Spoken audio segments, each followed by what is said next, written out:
Good afternoon and welcome to Deep in the South Lakes with the one and only beastly Mudmaster. In a word, unstoppable. I'm Ben Quirt, welcome to Planet Auto.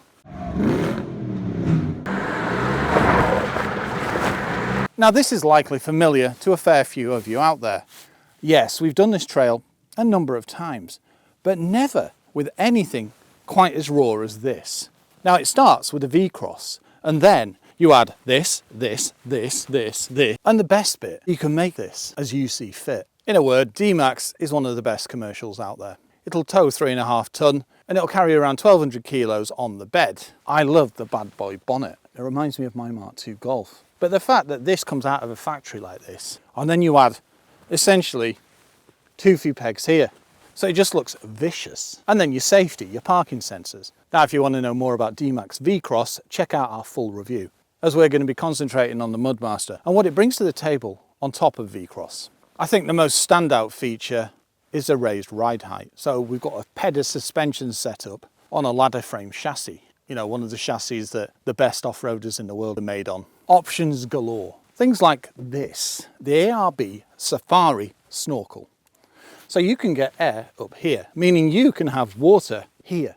And this just kept trudging forward. Toyo tyres. It's about as close as you can get to a road stroke all-terrain tyre without being massively knobbly for coping with virtually everything. I mean, just take a look at the laser lights. You can illuminate trees in daylight. We've got the rooftop cover, but you could choose a rolling top cover. You could also kit out the back and put cupboards in and all types of things. If you've seen D-Max Base Camp, you probably have an idea what I'm talking about. I mean, for a start, just look at that roof rack. Talk about raw. The thing is, that's built so you can put things like fuel cans on it. The things that you use to get out of muddy trails, like Orange, and I think they're ARB as well. If you like this type of video, why not subscribe to the channel? You just hit the button on the right hand side. It's free and you'll get an alert every time we upload. Also, if you do like the video, why not give it a like? It all helps and it means we can get more cars. Thank you.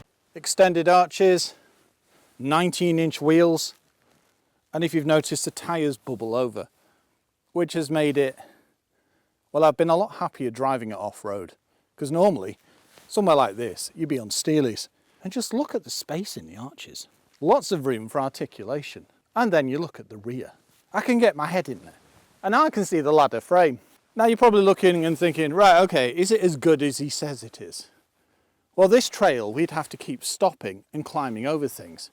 Because of that extra height, and the approach, crossover, and departure angles, we haven't had to.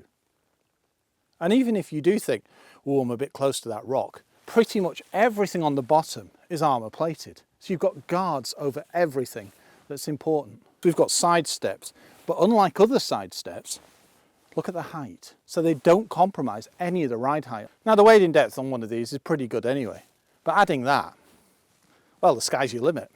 Under the bonnet still remains the 1.9 4-cylinder turbocharged diesel, 164 PS, and I think it's either 320 or 340 newton meters of torque. So it pulls for England, and that makes it formidable off-road. And yes, I have driven AT35. They're about even, and that says something. Now, Mudmaster isn't for the faint-hearted or somebody who just wants the pickup experience.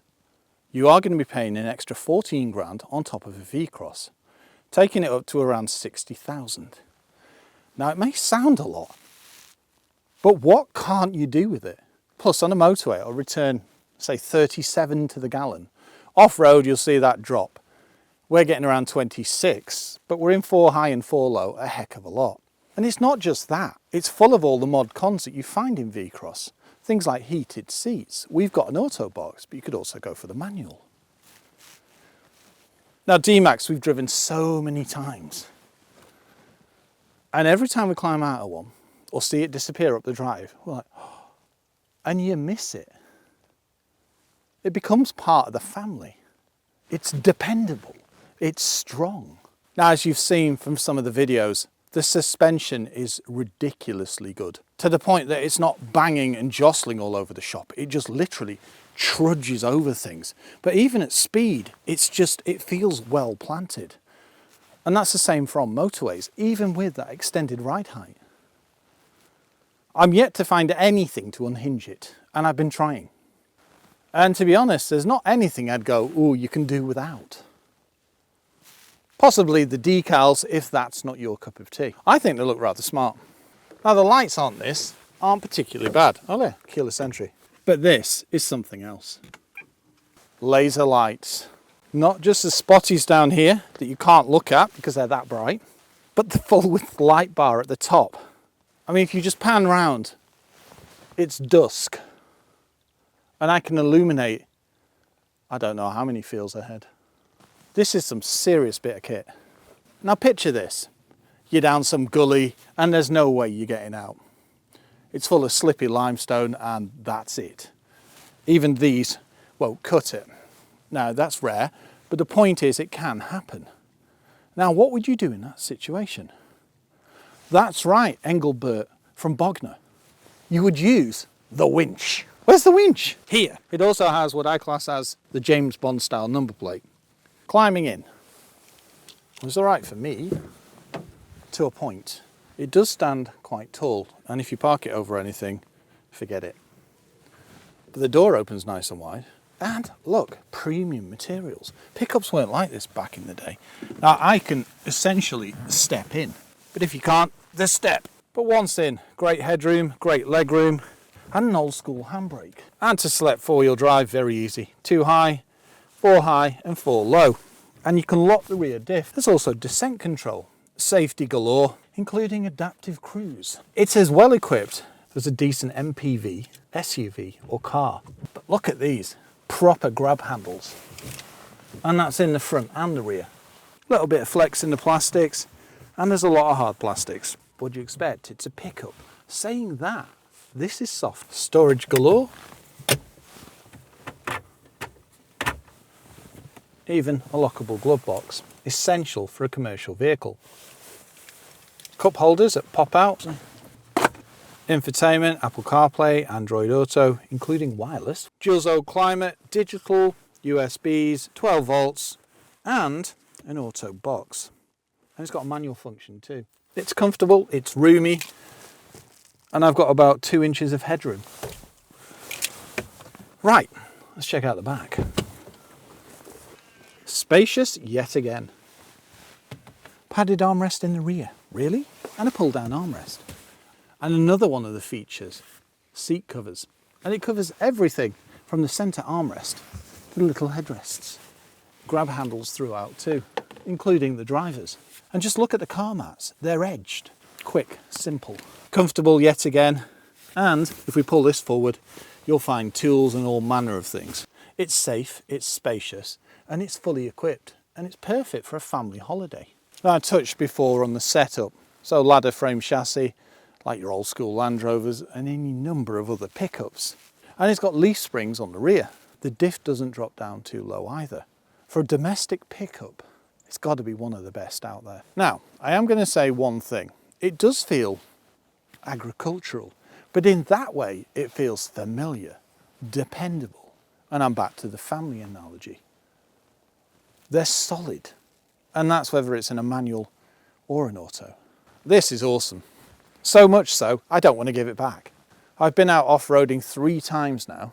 Smoked windows, love it. So, we can open this here. Oop, me so. And here.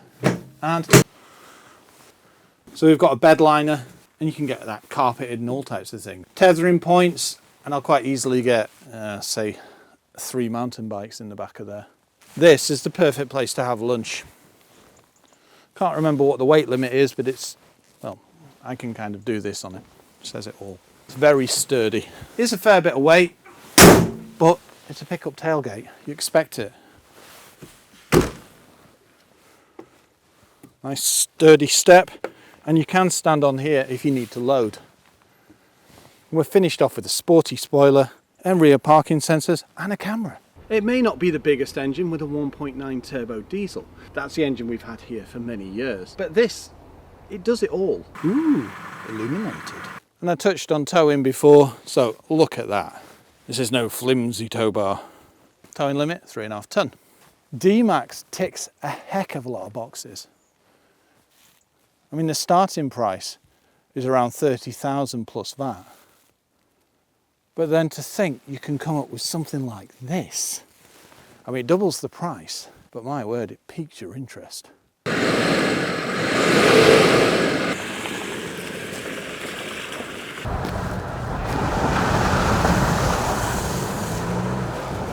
This extra ride height, do you know what, it just makes it so much easier. I mean, the normal D-Max is fantastic, but going up here I would have to crawl a little bit. I'm not going to have to in this, I'm just going to sail up here. Let's see how it takes this section. With ease. Fantastic what they've done to this. It definitely deserves the moniker, Mudmaster. It's remarkable, isn't it? Yeah. You thought D-Max was pretty unstoppable. But when you get in this with its Pedder suspension and raised ride height, wow. Yeah. Wow, there has been quite a lot washed away on this trail. It's not normally this bumpy, but this is handling it with ease. And a bit of wheel spin. Well, it looks like Annabelle had a lot of fun. The things that this can drive over and the angles, it just walks it.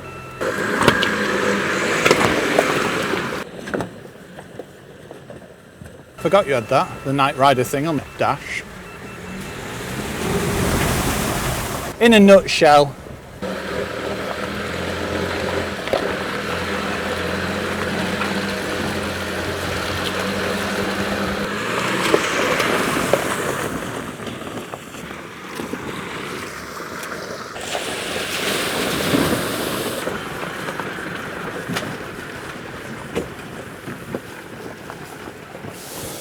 there's nothing that I can find that will actually stop this. It just trudges and climbs and it feels so stable with it. It's a joy to drive. And for high, you can do realistically 90% of what you need. And then you've got low box if you're going to start trudging up, I don't know, mountainside or across, say, a river where you need to make sure that it's not going to just zip off. The one thing I would fix is the mounts on the laser lights that are mounted on the grille.